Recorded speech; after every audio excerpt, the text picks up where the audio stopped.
দিল্লির লালকেল্লার কাছে ভয়াবহ বিস্ফোরণের পর পাকিস্তান, বাংলাদেশ ও নেপাল সীমান্তে উচ্চ সতর্কতা জারি করেছে ভারত।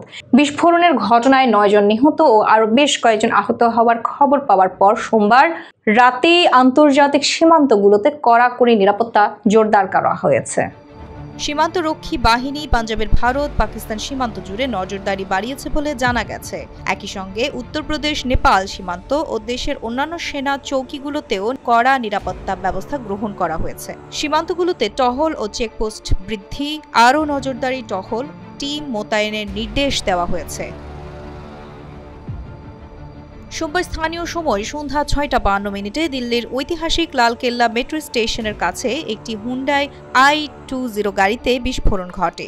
বিস্ফোরণটি এতটাই প্রবল ছিল যে আশেপাশের এলাকায় ছড়িয়ে পড়ে ছিন্ন ভিন্ন ও কয়েকটি গাড়ি একেবারে ধ্বংসস্তূপে পরিণত হয়। ঘটনাস্থল থেকে পাওয়া ভিডিও ও ছবিতে রাস্তায় ছড়িয়ে থাকা দেহ ও ধ্বংসস্তূপ দেখা গেছে। দিল্লির উপপ্রধান অগ্নি নির্বাপক কর্মকর্তা একে মালিক জানিয়েছেন, তারা দ্রুত ঘটনাস্থলে গিয়ে আগুন নিয়ন্ত্রণে কাজ শুরু করেন ও সন্ধ্যা 6:29 আগুন নিয়ন্ত্রণে আসে।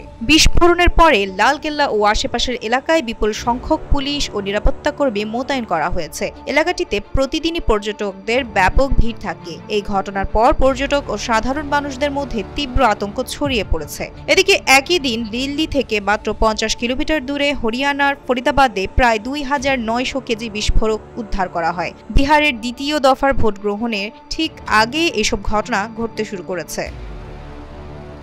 দিল্লি পুলিশ এখনও বিস্ফোরণের প্রকৃত কারণ সম্পর্কে কোনো চূড়ান্ত তথ্য দেয়নি। ঘটনার তদন্তে এরই মধ্যে মোতায়েন করা হয়েছে কেন্দ্রীয় সরকারের অধীনে থাকা আধা সামরিক unit national security guard NSG ও স্থানীয় তদন্তকারীরা গাড়ির ধ্বংসাবশেষ এবং আশেপাশের এলাকা থেকে নমুনা সংগ্রহ করে বিস্ফোরণের উৎস ও উদ্দেশ্য নির্ণয়ের চেষ্টা করছে।